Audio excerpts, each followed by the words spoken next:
Hello मेरे प्यारे दोस्तों, स्वागत है आज की एक नई वीडियो में। दोस्तों आज की इस वीडियो में आपको बताने वाला हूं कि आपको बोर्ड एग्जाम में पत्र कैसे लिखना है। जी हां दोस्तों, पत्र लेखन एक ऐसा चीज़ है दोस्तों, यदि आप इसे बोर्ड एग्जाम में लिखते हैं तो आपका एक भी नंबर नहीं कटेगा। लेकिन नंबर तब नहीं कटेगा जब आपको फुल तरीका पता होगा। तो फुल तरीका आज की इस वीडियो में आपको बताने वाला हूँ ना, क्योंकि मैं हूं तो आपका एक भी नंबर कटने नहीं दूंगा। ठीक है दोस्तों, यहाँ पर देखो पत्र लेखन, देखो हमारे एग्जाम से ज़्यादा हमारी डेली लाइफ में काम आता है दोस्तों। हमें कभी कभी पर कोई एप्लीकेशन लिखना पड़ता है, कहीं बैंक जाते हैं, गली इलाका में गांव के प्रधान जी को कोई भी काम पड़ता है तो हमें एप्लीकेशन या लेटर लिखना पड़ता है। तो कैसे लिखना पड़ता है सब कुछ आज की इस वीडियो में मैं बताता हूँ। मान लीजिए कि आप अच्छी शिक्षा ग्रहण किए हैं, आपको किसी कॉलेज में नौकरी चाहिए, ठीक है, या किसी पद पर नौकरी चाहिए, बैंक में नौकरी चाहिए, तो वहाँ पर भी आपको लेटर लिखने का काम पड़ जाता है। या फिर आपको अपने बैंक खाते में मोबाइल नंबर जुड़वाना है, खाता खुलवाना है, या फिर आपको अपना एटीएम कार्ड बनवाना है, तो कुछ भी करवाना है तो आपको लेटर तो भैया लिखना पड़ेगा। तो कैसे लिखा जाएगा, या फिर आपके गली मोहल्ले इलाके में कहीं पर भी कूड़ा करकट या कुछ भी काफ़ी ज़्यादा गंदगी हो रखी है तो उसे साफ करवाने के लिए आपको लेटर लिखने के लिए देना पड़ सकता है। ठीक है, तो यहाँ पर देखो एग्जाम में भी आपसे इसी प्रकार के लेटर पूछा जाता है। एग्जाम में कोई अतिरिक्त नहीं आता है, बस यही देगा, या तो आपको नियुक्ति आवेदन पत्र दे देगा या फिर साफ सफाई से संबंधित किसी अधिकारी को लिखने के लिए आपको आवेदन पत्र लिखने के लिए दे देगा। तो कैसे लिखा जाता है जनरल तरीका बताने वाला हूँ कि किसी पर भी आपको लिखना है तो लिख लेंगे। तो चलिए बिना देरी करते हुए वीडियो को शुरू करते हैं। तो यहाँ पर देखो, सर्वप्रथम जब बोर्ड एग्जाम में आएगा ना तो आपको जनरली जो सभी लेटर्स में जो लिखा जाता है वो मैं आपको बताता हूँ। ठीक है, सर्वप्रथम ध्यान दीजिएगा, लिखने का पैटर्न अच्छा होना चाहिए। कॉपी के यहाँ से, ठीक है, लेफ्ट साइड से सर्वप्रथम लेफ्ट साइड में आना है और यहाँ पर क्या लिख देना है, सेवा में। ध्यान से देखिएगा, मैं एक एक चीज़ आपको अच्छे से एक्सप्लेन करूंगा। सेवा में लिखने के बाद आपको एक कामा लगाना है। ध्यान दीजिएगा, सेवा में लिखने के बाद एक कामा लगा देना है। उसके बाद आप जिसको लिख रहे हैं उसको यहाँ पर लिखना पड़ेगा। जैसे मान लीजिए मैं अपने नगर पालिका परिषद के अधिकारी जी को लिख रहा हूँ अपने इलाके में साफ सफाई करवाने के लिए। ठीक है, अपने इलाके में साफ सफाई करवाने के लिए मैं लिख रहा हूँ। तो यहाँ पर हम कैसे लिखेंगे, देखो सेवा में आगे क्या लिखेंगे, यहाँ पर अधिकारी का नाम। अब इसके नीचे की ये जो एरिया है ना इसको छोड़ देंगे, जस्ट कामा के इधर से लिखना शुरू कर देंगे। ठीक है, जैसे हम अधिकारी को लिख रहे हैं तो जैसे हम अधिशासी अधिकारी को लिख रहे हैं, यहाँ पर कुल मिला के कहने का मतलब यहाँ पर हम लिखेंगे क्या, यहाँ पर हम अधिकारी का नाम लिखेंगे। यहाँ पर हम जिस अधिकारी को लिख रहे हैं उसका नाम लिखेंगे इस तरीके से। ध्यान दीजिएगा, ऐसे ही लिखना है। देखो जैसे अब मान लीजिए आप बैंक प्रबंधक को लिख रहे हैं ना, तो सेवा में बैंक प्रबंधक लिखेंगे। यहाँ पर क्या लिखेंगे, बैंक प्रबंधक। ठीक है ना, सेवा में यहाँ पर इसके नीचे का एरिया छोड़ देंगे, नई लाइन से यहाँ पर लिख देंगे बैंक प्रबंधक जिस अधिकारी को लिख रहे हैं। उसके बाद वो अधिकारी जहाँ पर रहते हैं वहाँ पर उसको ऑफिस का नाम भी लिखना है। तो जैसे हम नगर पालिका परिषद के लिख रहे हैं ना, तो नगर पालिका, ठीक है, नगर पालिका लिख देंगे इस तरीके से, नगर पालिका। उसके बाद जहां पर है, जैसे हम नगर पालिका मऊ चित्रकूट के लिए लिख रहे हैं, ठीक है ना, तो मऊ चित्रकूट इस तरीके से लिख देंगे। ठीक है ना, नगर पालिका मऊ चित्रकूट ऐसे लिखेंगे। अब ध्यान दीजिएगा, इतना लिखने के बाद अब आपको ये पूरी लाइन छोड़ देना है। ठीक है, उसके बाद इसके नीचे जस्ट यहाँ पर नई लाइन में आना है और यहाँ पर क्या लिख देना है, महोदय।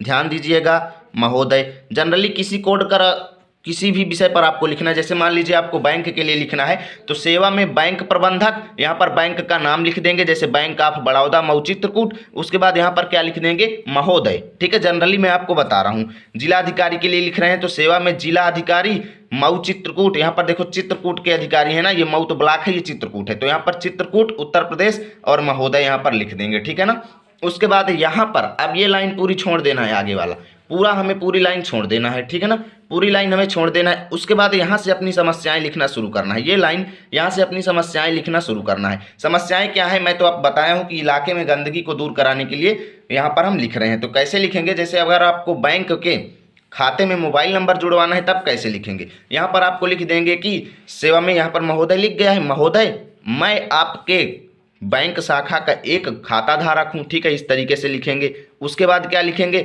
मैं अपने बैंक खाते में मोबाइल नंबर जुड़वाना चाहता हूँ क्योंकि मुझे बैंक संबंधी जानकारियाँ नहीं मिलती हैं। इस तरीके से आप लिखेंगे। पर मैं तो गंदगी संबंधी लिखने वाला हूँ ना, तो यहाँ पर हम कैसे लिखेंगे कि मैं आपका ध्यान, हे अधिकारी जी महोदय, मैं आपका ध्यान अपने इलाके में जो कूड़ा करकट या गंदगी है उस पर डलवाना चाहता हूँ, यानी वहाँ पर आपकी नज़रों को ले जाना चाहता हूँ, उससे आपको अवगत कराना चाहता हूँ कि भैया हमारे इलाके में बहुत ज़्यादा गंदगी है, कृपया कुछ कर्मचारियों को भेजिए कि उसको वो साफ़ करें। ठीक है ना, तो इसको कैसे लिखेंगे चलिए मैं बताता हूँ।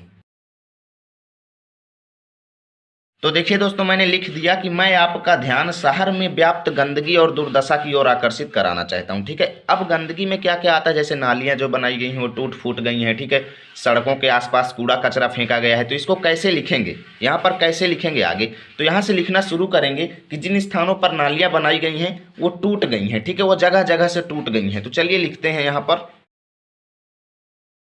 तो देखिए दोस्तों, मैंने लिख दिया कि जिन स्थानों पर नालियां बनाई गई हैं वह जगह जगह से टूट गई हैं। ठीक है, अब आगे हम क्या लिख सकते हैं भाई, कि नालियों की साफ सफाई के लिए कर्मचारियों की नियुक्ति नहीं की गई है, जिससे वहां पर पानी सड़ता रहता है। यानी कि बहुत ज़्यादा गंदगी रहती है, मच्छर उत्पन्न होते रहते हैं और सभी को बीमार करते रहते हैं। ठीक है ना, तो चलिए यहाँ पर लिखते हैं। तो देखिए दोस्तों, मैंने लिख दिया जहां नालियां हैं वहां पर सफाई कर्मियों की नियुक्ति नहीं की गई है, जिससे वहां पर पानी सड़ता रहता है। ठीक है, अब उसके बाद यहाँ पर तो हमने अपनी थोड़ी बहुत समस्या बता दिया है। ठीक है, अब आगे हम उनसे रिक्वेस्ट करेंगे। भाई क्या रिक्वेस्ट करेंगे, अब जैसे मान लीजिए आपको इन जनरल किसी दूसरे केस पर लिखना है, जिलाधिकारी जी से लिखना है गाँव में सड़क बनवाने के लिए, तो कैसे लिखेंगे कि मैं आपका ध्यान अपने गाँव में यानी गाँव की सड़कों पर दिलाना चाहता हूँ कि महोदय जी हमारे गाँव में सड़कों की बहुत ज़्यादा मतलब सड़कों की स्थिति बहुत ज़्यादा खराब है, लोगों को आने जाने में दिक्कत होती है। ठीक है ना, तो इसी तरीके से लिखना है। उसके बाद यहाँ से आप अपना रिक्वेस्ट करेंगे कि आखिर ये लेटर आप किस लिए लिख रहे हैं ना, तो हम आपसे निवेदन कर रहे हैं कि कुछ कर्मियों को नियुक्त किया जाए, जिससे वहाँ पर क्या हो कि ये गंदगी जो है उसको दूर किया जाए। ठीक है ना, तो यहाँ पर इसको चलिए देखते हैं कैसे लिखेंगे। तो देखिए दोस्तों, मैंने लिख दिया कि अतः आपसे निवेदन है कि नालियों की मरम्मत और गंदे पानी के निकास की उचित व्यवस्था कराने की कृपा करें। ठीक है, ऐसे ही आपको भी लिखना है। ठीक है ना, इसी तरीके से लिखना है। किसी भी लेटर को लिखते समय ध्यान दीजिएगा, जो सावधानियां मैं आपको बता रहा हूँ ये सब चीज़ें आपको महोदय लिखने के बाद इसी तरीके से सेम टू लिखना है। ठीक है ना, उसके बाद अब हमारा लेटर जो है वो पूरा हो चुका है। तो यहाँ पर हम क्या लिखेंगे, दिनांक लिखेंगे। ठीक है ना, एग्जाम में आपको ऐसे ही लिखना है। ठीक है ना, दिनांक इस तरीके से, जब आप कोई डेली लाइफ के लिए लिख रहे होंगे तो यहाँ पर आपको तारीख डालना है, और जब आपको एग्जाम में लिखना हो तो बस आपको इस तरीके से करके आपको ऐसे लिख देना है। ठीक है ना, इसी तरीके से आपको लिख देना है एग्जाम में, कोई भी आपका नंबर काटने वाला नहीं है। ठीक है ना, अब यहाँ पर आपको क्या करना है, यहाँ पर आपको लिखना है प्रार्थी। ठीक है ना, इस तरीके से प्रार्थी लिख देंगे। उसके बाद यहाँ पर आपको अपना नाम लिख देना है, जैसे आपका जो भी नाम हो, जरूरी नहीं है आपका कुछ भी नाम हो। तो एग्जाम में आपको नाम नहीं लिखना है, बस आपको XYZ बना देना है इस तरीके से। ठीक है ना, एग्जाम में आपको नाम नहीं लिखना है, बस इस तरीके से बना देना है। और इधर अपने एरिया का एड्रेस दे देंगे, जैसे पता है ना, जो पता एड्रेस जो आपका है। एग्जाम में एड्रेस भी नहीं लिखना है, लेकिन आप जब डेली लाइफ के लिए लिखेंगे ना, तब यहाँ पर आप अपना एड्रेस लिख देंगे। जैसे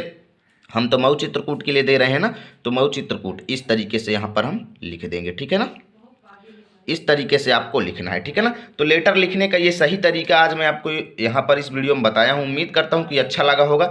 यदि वीडियो अच्छा लगा है तो प्लीज़ लाइक और शेयर जरूर कीजिएगा। चैनल पर पहली बार आए हो तो सब्सक्राइब कर लो, ताकि रोजाना की ऐसी वीडियो आप तक सबसे पहले पहुँचेगी। मिलेंगे आपके साथ नए वीडियो में, तब तक के लिए जय हिंद जय भारत।